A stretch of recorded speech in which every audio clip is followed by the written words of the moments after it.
Yeah. Composting toilets. What you need to know.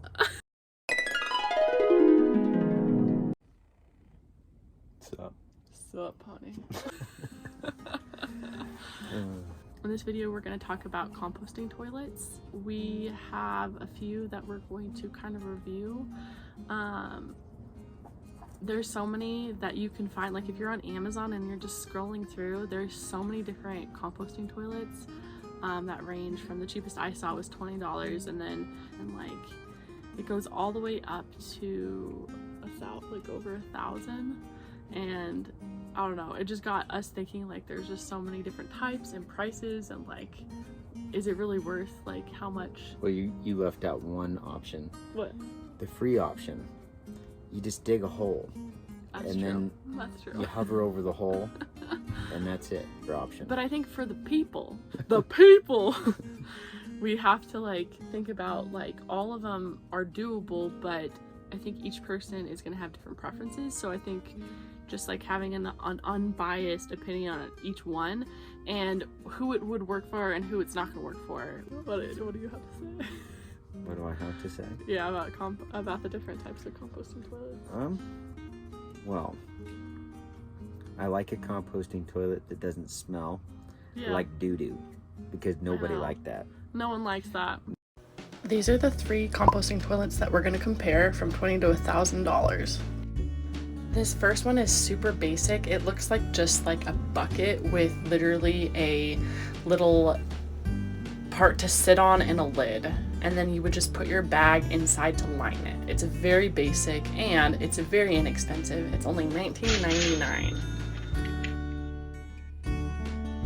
This is a Sunmar composting toilet. It's pretty basic, but it's a little bit more high quality than the last one. You remove the top part and then you have the 2 buckets in there, one for your waste and then the other one for your liquid, and you can just line it. There's also a little fan and a ventilation system that you can set up. This one retails for over $600.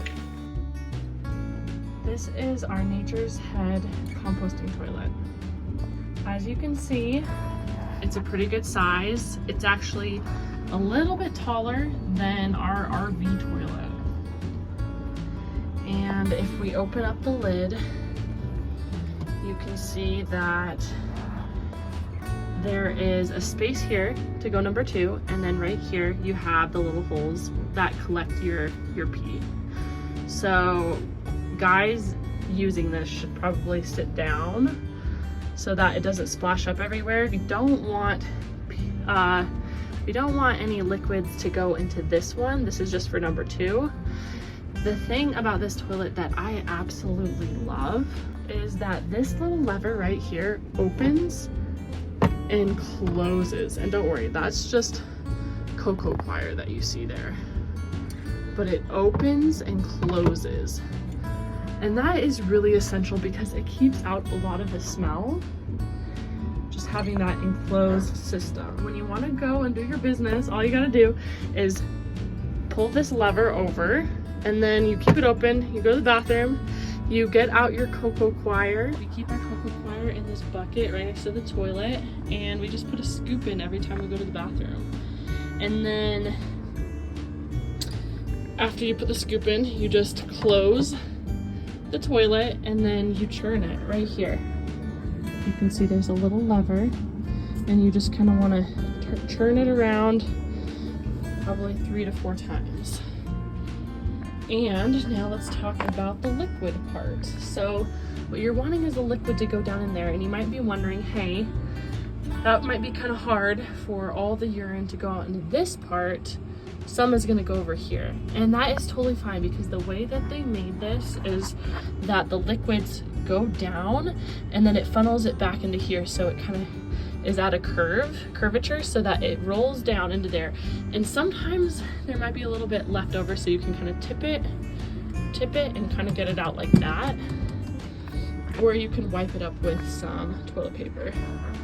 And all of that is just going to come down and collect into this liquid container. And this is so nice because you can tell when it's getting full.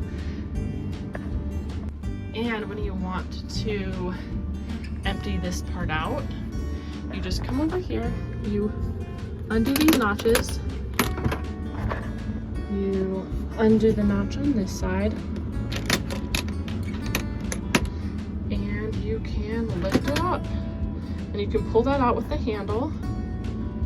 And that's how you also will empty out this bottom part that has all your number 2 in it.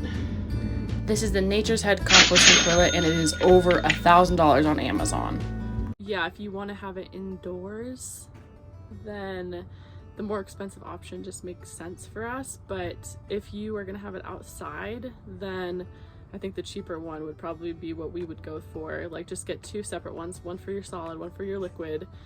And that would end up being like, they're $20 each, so that would end up being like $40. And the only issue with that is like when it's cold out, or if you're inside at night and you just have a small bladder and you have to pee during the middle of the night, that kind of sucks. Maybe you just get an extra one to go pee in inside and just use it during the nighttime. The middle of the road one, I think, like, would just be like if you want to be a little bit more bougie about having it outside.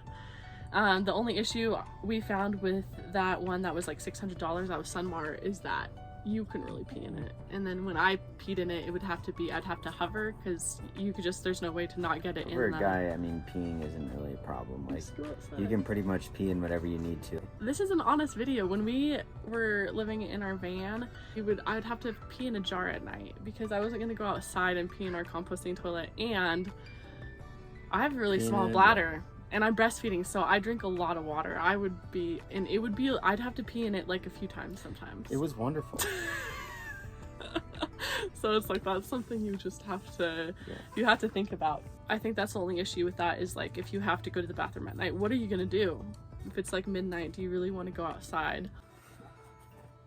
So the Sunmar, the middle of the road toilet, I mean, it's $600. Is that the middle of the road? I don't know, but I feel like that would smell a lot because it's not like all enclosed. The bin where you have the solids in and the bin where you have the urine are in the same compartment. So it just, there's no way. The only thing that like shelters that from like your nose is just like the lid that you put down. So versus the more expensive one, they're separate and like it's just really contained, and it's just, you don't have to. But the thing is we never used the fan on the Sunmar one that was $600. We never used the fan in the ventilation system. So if you're gonna have it inside, maybe try that. Maybe it could work. I don't know. Yeah, I bet you it would if you had it to where you wanted to hook it up like that. But we were just free ranging like in our van, and so we were more just looking for like a receptacle to sit on and that was comfortable, that we could easily go eat. And it got us through, but it was pretty rough. It was rough. For you especially. For me, guys, it's easy. It's like just walk out in the woods. Sometimes I would just go to the bathroom outside, but I think the issue with being a girl is like, if you're just going to the bathroom on the dirt, like, you would be surprised how much splashes back up at you. I would just always get like pee all over my legs. We're being honest here. I would, and that's why I really wanted to have some kind of toilet. But even then, it was like with that one, I'm sure there could be a way if you had like a funnel to like pee inside of. You should have got one of those little shooters that you. Yeah, like the Girl Go things. Yeah, and that would probably be the answer, because hovering every time you pee is not really that fun. And that's what I have to do, so I didn't go into the solid part, because you don't want that, because it can start smelling really bad. But the one we have now, we don't have to worry about that at all. I love it. I think it's incredible. I think it's great because you can go to the bathroom in it, you don't have to hover. And if it goes into the other part, you could either wipe it off or kind of tilt it up like I was showing before, and it can drip down into the urine part. And then because you just want to make sure, it doesn't, when you open the little lever for the solid part, that try to prevent as many drips from not going into that as you can, because then it can start smelling even worse. But as far as like the smell goes of the toilet, what have you noticed so far? Our bathroom has a vent in the ceiling, and so it draws up any smell really quickly if you'd like to get rid of it really quickly. We have that fan we turn on, and I honestly think it takes care of the smell. Like, I've never really, the only time I've noticed is if I leave the notch opened on it too long. You just close it right away, and then after you put your cocoa coir in it, then you churn it, and then you just definitely close it right away and then turn the fan on, and I haven't really noticed any problem after that. It's like probably once a month you have to change the solid part, but for for the liquid part, you have to probably change, for 2 of us, I think if we were going in that every day, you would have to change it like once every 2 to 3 days. And that, you have to be really careful that you're watching out for where it is on there, because you can see from the outside how full it is, and if you make it too full, then you run into a really serious issue, which I already have run into that issue, where I thought the line was lower, and then I was like, well, maybe just one more time I can go to the bathroom, and then I did, and then I realized that it overflowed, and when I tried to change it, it just, yeah, it went all over the floor and inside the little compartment, and it was really gross to clean up. So it was really, really gross. If it was ventilated and we have that fan set up inside of it, that would make it even better than it already is. So it's just a matter of doing it. But for right now, honestly, I really don't have any complaints. Yeah, it does smell once in a while after you use it, but it's like that any toilet is going to be like that. You just flip the fan on, but eventually it goes away. So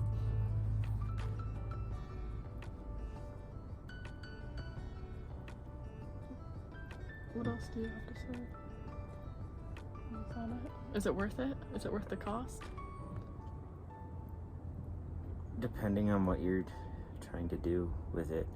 Yeah, absolutely, because there's some factors that you have to keep in mind, and like, we're gonna save a lot of money on fertilizer. Like, a lot of money on fertilizer. Yeah, absolutely, I'd say it's worth its cost, because saving on water. Water's not usually abundant, although this winter it has been. That saves you money on water. It saves you money on water. That's true. That's huge. Saves you a lot of money on water and resources. And if you're gonna live off-grid like we are, where we're gonna do rainwater catchment systems for our water, that's important, because you have ample water during certain times of year that we're gonna have to store and then make stretch for the rest of the year, essentially. So since we're doing that, it's nice that we're not going to use as much water for our toilet, because the toilet actually consumes a lot of your water usage. Yeah. Because it's not just about what we're doing on the homestead. I feel like isn't just about living off of the land and stuff like that. You know, it's like about living in a different dimension, like for our health too, and everything else to follow suit. Like, we want to be spending more time with our feet on the ground, earthing. We want to spend more time with family, and like growing and eating our own food and being in touch with our food. That's a big one too. Yeah, definitely. A tomato never tastes nearly as good as it tastes if you eat it after you grew it. And like unplugging, I think, from mass media and stuff like that. I mean, you can do that anywhere you are, but sometimes it's easier when you're surrounded by nature and you're just in that in that space, because I feel like it is higher, like when I have my feet planted on the ground and I'm eating more plants and I'm just like really in touch with that, I feel like I don't crave the distractions as much. I crave more of higher vibrational things, you know. So I think, yeah, realistically you could unplug no matter where you are, but it feels easier to me when I'm more in touch with like nature. And thanks for watching. Thanks for watching.